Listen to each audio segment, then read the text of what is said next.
Tadi adik sanak saya memposting sebuah informasi 14 daerah yang dikabulkan sebagian permohonannya oleh Mahkamah Konstitusi pada sengketa pilkada kemarin dan melakukan pemungutan suara ulang di seluruh TPS. Tadi saya posting nama 14 daerah. Dan kali ini saya akan sampaikan 14 daerah tersebut dengan alasan pemungutan suara ulangnya. Jadi video ini saya buat dalam rangka mendukung kinerja KPU agar meningkatkan kehati-hatian dan juga mendorong partisipasi masyarakat agar lebih aktif dalam memantau calon-calon yang sedang berkompetisi dalam pilkada kita agar tidak menimbulkan kerugian di kemudian hari. Oke kawan-kawan, yang pertama tadi ada Provinsi Papua. Jadi Provinsi Papua ini yang didiskualifikasi itu Wakil Gubernur nomor urut 1 pasangan Pak Ben-Hur Tommy Mono. Beliau ini tidak jujur dalam membuat surat keterangan tidak pernah dipidana, tidak sedang dicabut hak pilihnya terkait dengan domisili. Pak Yeremias ini meminta surat keterangan itu di Pengadilan Negeri Jayapura, padahal secara domisili KTP yang bersangkutan itu berdomisili di Waropen. Oleh sebab itu Mahkamah menilai beliau tidak jujur dalam domisili sehingga Yeremias didiskualifikasi. Itu tidak jujur dalam membuat surat keterangan bisa mengakibatkan didiskualifikasi. Kemudian yang kedua Kabupaten Pasaman. Kabupaten Pasaman ini yang didiskualifikasi calon wakil bupati yaitu Anggit Kurniawan Nasution. Beliau tidak jujur dalam mengungkapkan atau menginformasikan beliau sebagai ex-narapidana atau mantan terpidana dengan tetap melampirkan surat keterangan catatan kepolisian, tidak pernah tercela, kemudian juga melampirkan surat keterangan tidak pernah sebagai terpidana. Padahal beliau pernah menjadi terpidana.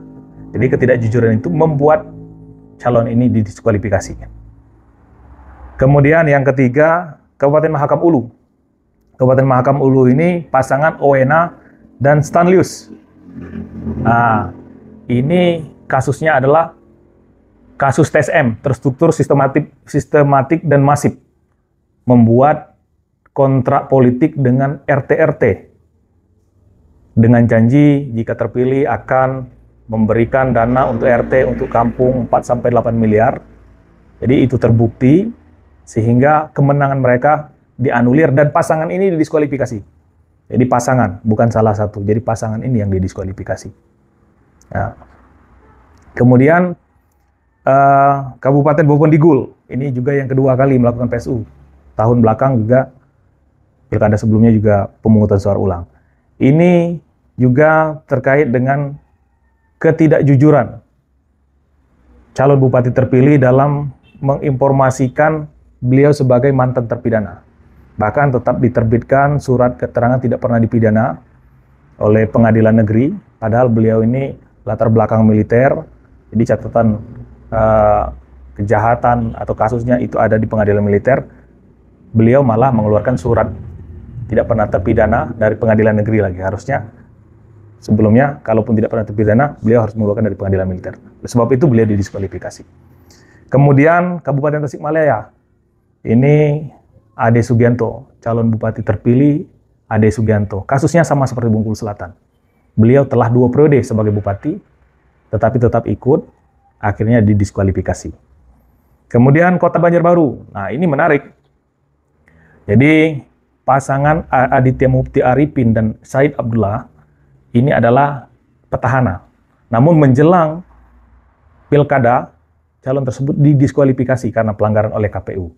Nah, KPU tidak sempat mencetak surat suara baru. Artinya, cuma ada dua calon yang satu Aditya Mufti tadi dicoret, akhirnya cuma ada 1. Dan lawan kotak kosong artinya. Namun, karena tidak mencetak surat suara baru, surat suara yang dipilih oleh masyarakat itu tetap menghadirkan 2 pasang calon. Sehingga masih tetap juga ada yang banyak yang memilih Aditya Mufti ini.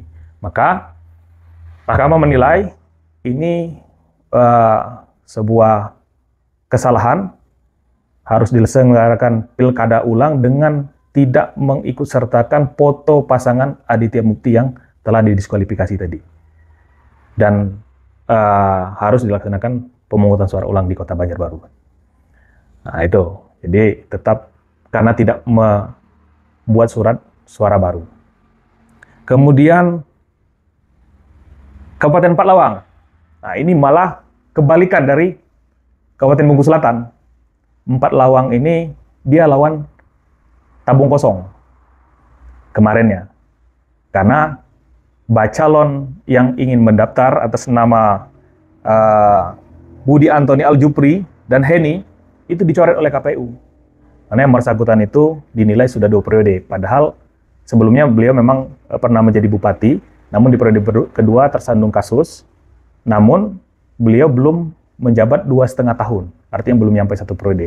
Namun oleh KPU itu dicoret, sehingga Jongci sebagai bupati terpilih dan Arifin ketika pilkada kemarin itu melawan tabung kosong.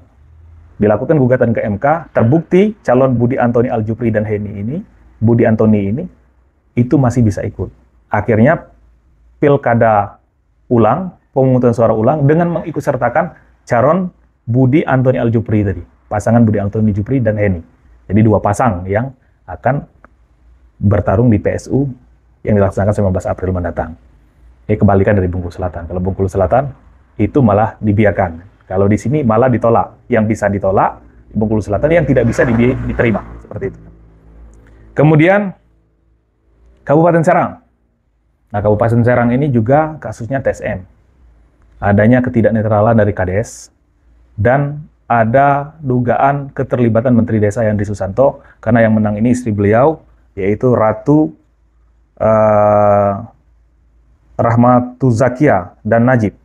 Jadi Mahkamah Konstitusi akhirnya membatalkan dan memerintahkan pemungutan suara ulang di Kabupaten Serang. Kemudian di Kabupaten Pesawaran. Kabupaten Pesawaran Lampung ini Cabup terpilih Arisandi Dharma Putra itu tidak memiliki ijazah SMA. Jadi ijazah SMA yang dilampirkannya itu diduga itu tidak asli. Jadi calon bupati Arisandi Dharma Putra ini akhirnya didiskualifikasi dan diperintahkan untuk melakukan pemungutan suara ulang. Nah, kemudian Kutai Kartanegara ini awalnya informasi keputusan yang memberikan kepada kita informasi bahwa Pak Gusnan, Pak Rohidin, termasuk Bupati Kutai Kartanegara ini sudah 2 periode karena dihitung semenjak PLT berdasarkan putusan MK. Nah ini Edi Damansa yang awalnya mempertanyakan ini ke MK dan MK memutuskan tentang hitungan masa jabatan. Jadi sama seperti Bengkulu Selatan, Edi Damansa didiskualifikasi dan diperintahkan untuk melakukan pemungutan suara ulang di Kutai Kartanegara. Kemudian Kabupaten Gorontalo. Kabupaten Gorontalo ini Ridwan Yasin belum selesai masa percobaan hukuman. Jadi yang bersangkutan itu masih berstatus sebagai terpidana. Jadi atas kasus hukumnya Ridwan Yasin ini dipidana hukuman penjara 6 bulan dan masa percobaan 1 tahun. Nah, ketika mendaftar, dia belum menyelesaikan masa percobaannya selama 1 tahun ini. Terbukti akhirnya Gorontalo Utara juga melaksanakan pemungutan suara ulang. Nah, Bengkulu Selatan kita tahu bersama kasusnya sama seperti Tasik, sama seperti Kutai Kartanegara. Nah, bupati sudah 2 periode, namun tetap diterima oleh KPU. Sehingga kita akhirnya melakukan pemungutan suara ulang. Nah, selanjutnya Palopo. Palopo ini calon wali kotanya yang didiskualifikasi atas nama Trisal Thohir. Ini juga kaitannya dengan ijazah. Ijazah SMA-nya sebagai syarat minimal pendidikan bagi calon kepala daerah itu diduga tidak asli, terbukti tidak asli.